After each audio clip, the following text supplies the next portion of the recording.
Hi ladies and gentlemen, today is Monday, June 3rd, 2013, and I've been watching some things kind of closely and thought I should bring this up. This is kind of an anticipation of sorts. Let me start off first with General Petraeus. You know about the kiss to Kissinger. You probably know by now. If you don't, so you know, he is attending Bilderberg. Has he done so before? Probably, I'm not sure, but certainly now. Why Bilderberg? Why is that so important? Because there's a law in the United States that says, now he doesn't fall under this right now technically, but that government people cannot go to these private meetings, and I forget the name of the law, I'm sorry, a lot of you probably know, as Hillary Clinton has done as Secretary of State, and President Obama and several other people who are in positions of power, of, I should say, official office, go to Bilderberger without anybody knowing about it, or they try to keep it secret. And of course, you know, Bilderberg this time is trying to keep it, they're actually afraid this time, as I mentioned in the last video, and they've been getting more concerned as time goes on, but now being so exposed, they know that people are really upset with them, that their secrets are starting to be revealed, at least their agenda. So the fact that Petraeus is there shows that I think something is really amiss here. I have to remind you that when I worked with General Petraeus, he talked about wanting to be the world's top terror expert. Knowing, as I did at the time, the many definitions of what terrorism is, and the way this whole thing has shifted to right-wing, supposedly conservative people, gun owners, returning veterans, Christians, that kind of thing. I think this is an ominous, ominous warning, and we need to take it very seriously. I don't know if they've, shortened the time that they were going to implement these things, or whether because of the awakening they feel like they have to rush things along, but something is really in the works here with this Petraeus thing. Once you change sides like that and make it known, that's very bad. So I wanted to bring that up. That's the first signal. The second is this. Now, a lot of information's coming out and is going to come out if the Congress doesn't shut down these hearings on Benghazi, SEAL Team, well, they're not doing a SEAL Team 6 investigation, but the thing with the IRS and the DOJ and all that. It seems like they're pulling away from it, and if that's true, it might just be a lull in the activity. But there are, like I've said, the people in Congress aren't your friends. And nobody in the government is. I could count on one hand the people that I would trust at all. Rand Paul being one. I think Senator Cruz, people like that. But by and large, they're shutting people down. They're throwing out the generals who refuse to do these orders. They're cleaning house there. They've got these regional governors that'll do anything the president says, bypassing the rest of the states. If you look at a map now of the United States and see who's what, you see a division very similar to the 1860s of states that are either for, the Constitution, the Bill of Rights, or they are not. It's that serious. We're being divided, folks, in every possible way. Okay? Look at those things. There's A.J. McDonald, if you don't mind me saying so, sir. You were kind enough to include my video on Hold Your Fire in your very good article talking about this very situation. And a lot of the information there is critical. I hope people go look at it. I'm sorry I don't have it for you. But it's by A.J. McDonald. Maybe he could repost that, and I should have had that ready to go. It just, I don't prepare my statements necessarily, and sometimes like this, that's bad. I have a few notes, but that's about it. So it's kind of spontaneous. I'm bringing this stuff in as I realize how serious it is. So anyway, he did a real good article on this whole situation with the dividing of the country. Now, something else has happened, and I'm going to bring this in. The Petraeus thing kind of alerted me, but then I saw this today. This is in the AFP. This is the French news, okay? It says, and I'm kind of going to read this because I don't want to miss some of the important points. says Al-Qaeda's chief in Yemen, Qassini al-Rimi, told Muslims to start attacking Americans in the U.S. more with the type of devices used in Boston. He's CIA, just like all of Al-Qaeda is. And somebody put that in there. How come I forget to mention that Al-Qaeda is CIA? Well, it is. It's all the Western intelligence services. They use this as the thing to promote war, provocateur stuff. And this is the key. Remember I told you about this Benghazi thing a few minutes ago, and the reason why I kind of prepped with that is because of this. This information is coming out, and it's going to come out even stronger if they keep up these investigations, but I really doubt it. They know that both sides, the Democrats and the Republicans, both sides are dirty on this thing. They know that Osama bin Laden's been dead for at least 10 years. They know that. Okay? And listen to what this guy says. This is Al-Qaeda, if they were real Al-Qaeda, if they're real Arabs, they know that Osama bin Laden's been dead for 10 years. Or hasn't been around, that was a doppelganger, back in SEAL Team 6, went after him in Abbottabad. Sorry I keep interrupting myself. But listen to what he says here. Killing of Osama bin Laden in May 2011 and Yemeni American cleric Anwar al-Awlaki in September of 2011 has not caused us to stop. Kind of a paraphrase, but that's basically what he says.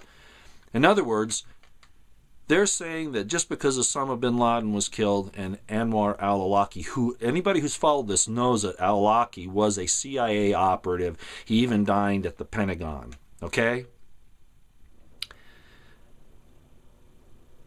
They're saying that those two guys are dead. Anwar al-Awlaki, I'm not even sure he really is. I know his son apparently is. But all of these things could be covered. The bottom line is we know Osama bin Laden was CIA. We know he died 10 years ago. We know Anwar al-Awlaki was CIA. He supposedly died 2 years ago. And now we have a supposed Al-Qaeda in Yemen leader saying that with those two deaths, it's not going to stop us. We're going to go anyway. This guy's CIA. Okay? Why are they doing this? And this is where I'm bringing it all in. The Boston bombing was originally, I still believe this because of the evidence, because of all the work up to it, the DHS building up, all of that we've talked about, to come against Christians, right-wing, conservatives, gun owners, etc., vets, all of that we've talked about, was originally going to go with that it was, a white conservative of some sort. But they had their backup story ready to go. And when I did that last video also, I talked about those two brothers, the FBI, saying, and I brought up the fact that they had the video of them and that they went after him. But, they're trying to play this game, the FBI, who are these two guys? Help us identify them, everybody, when they had been dealing with them for 5 years. That in itself is a giveaway. Then they do all this martial law thing in Boston. This was, in fact, a beta test. This was a dry run. What do I think is going on? I think they've backed off a little bit, the right-wing extremist thing. Not that they're not going to come after you. All right? The gun owners, conservatives, vets, all that. But that the public is a little wary on that right now. They'd much rather believe back on this Islamic terrorism. I think they're falling back on it. Okay? And I think this was the key. He's calling for more incidents in the U.S., and I think that's exactly what's going to happen. We're going to see it blamed under Muslim terrorists initially to get the ball rolling, and then, of course, as many people have said, they'll slip the script back to what they're really after. So what am I saying? We're going to have to get ready for some real serious CIA-provoked terror, real serious intelligence groups provoke terror. And again, it'll start on the Muslim thing again. That'll be the key, the trigger, but then it'll move over. And with Petraeus at Bilderberger, he hasn't given up on his terrorism ideas and who that terror is, you and me. I think this is a kickoff of types. I think this is an initial action. Okay, that's how I view this. Now, I had a lady send me some stuff about, and maybe you all have seen it on some of the comments, about front loaders and graders and things like that being equipped for tactical use, having gun turrets and armor and things like that. Let me tell you, the engineers use that kind of stuff for protecting the troops. The problem is the large number of the order. Is the old equipment wearing out or whatever? Could be. But 385 of these things ordered? Why would they need something like that? Well, I can explain that to you. It's siege warfare. Okay? If you have a place like Waco, or you have a place, a refuge or a retreat somewhere that you've kind of prepared, those items, in case the tracked vehicles, or you put up barriers, or whatever, those things can overcome those barriers. They're designed to take the barriers out, cover them up, whatever. Very possible, because they know that there are a lot of people, including veterans, who are building fortified retreats. Just another tip of the iceberg, along with all those 2,700 armored vehicles they got, the thousands and thousands of automatic weapons, the billions of rounds of ammunition. You just add all these pieces up. How soon is it coming? I still don't know. But this cleric's statement, this Yemeni Al-Qaeda leader, I think is indicative that we're going to see something here real soon. I know I keep saying that, but they back off a little bit because the awakening's happening. So I think they're going to shift their scenario a little bit, just initially, to go back to where people say, yeah, protect us from these Muslims. Talking about that, the DOJ has come out with a statement that their employees can't use... okay, well, I'm actually getting ahead of myself. The DOJ has come out and said that saying anything negative about Muslims or Islam, you can be prosecuted for that. How absurd.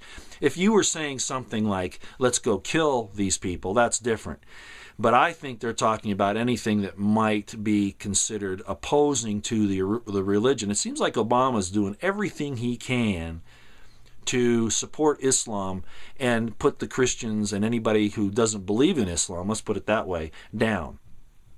Remember, he is in fact a Muslim. He is in fact a Marxist. Now, I have nothing against Muslims. I mean, I've studied the religion. I understand it. I don't particularly believe it, and I'll just make in its entirety. Let's put it that way. Okay, there was a breakdown in the religion very early on, where you had a relative of Muhammad, and Muhammad supposedly next, in command at his time, have a split over who was supposed to take over, like happens in so many religions, and that's where the Sunnis and the Shiites come from. Okay, so there we are. We're back to the situation where, the first casualty of war is truth, and you have this war in Islam right off the bat. So the first casualty of war is what? Truth. So who really knows what happened? Who really knows what's Islamic scriptures are true? And I'm not saying that they're the only ones. That's happening in, Judeo-Christian tradition. It's happened everywhere. So I'm not singling them out. I'm pointing that this is a typical human behavior. That's why we have to have personal contact with God in our hearts, not to put men between us or their writings between us and that entity. And I always bring that in, don't I? So we have this thing from the DOJ saying you can't talk badly about Muslims or you can end up in jail, without any real definition at this point. The other thing with the DOJ, breaking down the family again, they're saying that you can't use husband or wife in your conversations because you might hurt somebody's gay feelings. Well, what is the gay population? Even if it was 50%, so what? You're going to cut down somebody's ability to call their spouse a husband or wife because you don't want to hurt their feelings? That is absolute nonsense. And it is another violation of the First Amendment. It's another, and it's like freedom. The First Amendment, it's not freedom from religion, it's freedom of religion. You get to say what you want. Not to be concerned about somebody else's beliefs. That's their own business, and you get to say what you want. Here we are, people. Do you see it? It's right around the corner. It's right around the corner. They're destroying womanhood. And I brought that up before. The woman is the origin of mankind. And they want to destroy her. They've tried to make her manly. They've tried to put her in harm's way. They've tried to make her liberated. And don't misunderstand me. I believe in equal pay for equal work. That's not what I'm talking about. I'm getting frustrated, aren't I? Let me finish up here. I didn't want to go this long. DNA now on merely being arrested, the Supreme Court says. That's the same thing as getting fingerprinted. No, it is not. And just because the Supreme Court makes a decision like this doesn't make it right. They're wrong too. We have the Constitution in our hearts. They only get to decide their portion of it. The people have the last say. Always and forever. I can't believe the tyrants are just everywhere. There's hardly anywhere you can go without it these days. Japan and South Korea have both banned wheat shipments from the United States. Why? Because they've shown that they're contaminated with GMO. Why? Everybody's going to think, well, why? GMO wheat. Yeah, I'm concerned about that. But I want to take it back the other direction here. Why hasn't the United States banned radioactive food from Japanese waters in the North Pacific? Because they want you to be sick. They want you to get radiation sick. Well, you won't get radiation sickness, but over time, or if you ingest this stuff, you'll have a tumor start. You'll have a mutation, and tumors can start cancer. That's where I wanted to go with it. Of course, we all know GMO is bad, and the Japanese and the South Koreans recognize that, which is the first point. Even though they're trying to, make Americans eat this stuff, even Europeans don't want it. And the fact that it's now, contaminating all these other crops, we're going to lose our real way to make food, ladies and gentlemen. This is by design. They want to kill you off by either giving you genetically transforming type of food, or like this, where the GMO will actually take over and destroy all of our natural crops. But my other point on that was, of course, the U.S. doesn't ban anything coming from Japan. They didn't tell you when the Fukushima radiation levels were low. Yeah, but that's not the point. It's cumulative exposure and ingestion. That's the point. And that's going on in America every day now. The radiation levels are cumulative in your body. And they haven't given you any warnings. As a matter of fact, they upped the levels, as I said many months ago. The safe levels, what used to be at this level, they knew they were having problems because the levels were reaching that or past it already, so they just raised what they used to be considered the safety level, so they didn't have to talk about it. They're trying to kill us. It's really obvious. Every possible pronged attack is going on right now.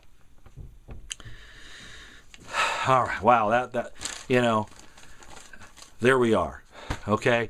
So that's my analysis on this thing with Petraeus and with the Yemeni cleric. They're going to have more things.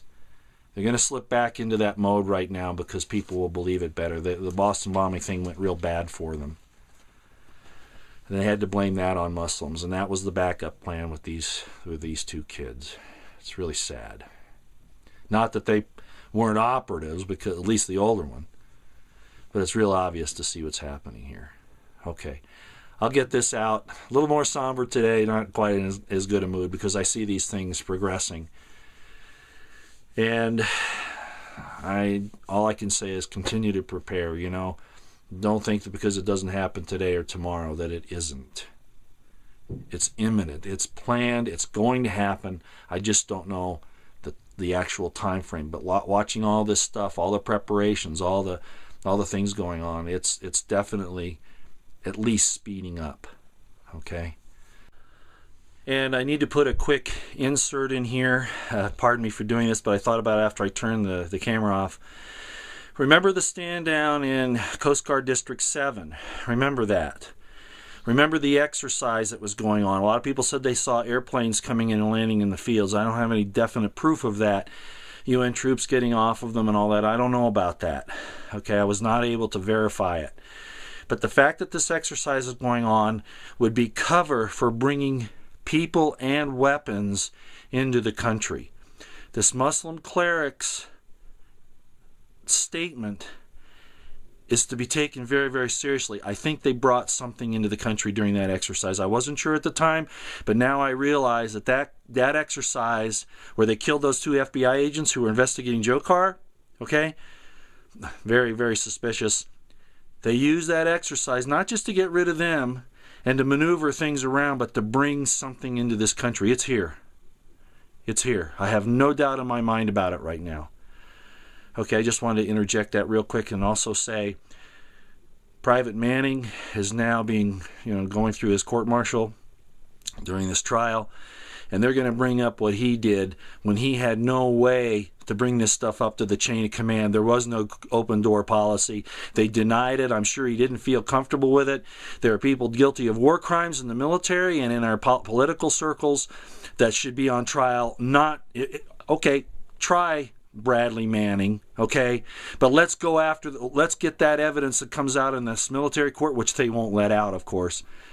But our politicians should be demanding this information and going after people in the military and not everybody in the military is bad. I know that. Okay, but war crimes have been committed by military members, by mercenaries, and by our politicians, and that needs to come out, and they won't allow it, but we need to insist on it. I just wanted to throw that in here real quick, too. No whistleblowers anywhere. This is the most closed, secretive government in the world. It's disgusting. President Kennedy gave a statement shortly before he was killed. It was a very good speech. It's on the internet about the fact that the press needs to have access to things. We need to have a transparent government, and very small things declared necessary for the national security, not wide sweeping things to keep criminality under wraps. Not under wraps, but under cover, so they can commit it. Sorry, I used the wrong word there. So you can see I'm a little upset today. I go through this, don't I? Okay, back to the other. I'll get back to you in another video, probably not today or tomorrow, I'm not sure, but I will get back with you. Thanks for listening.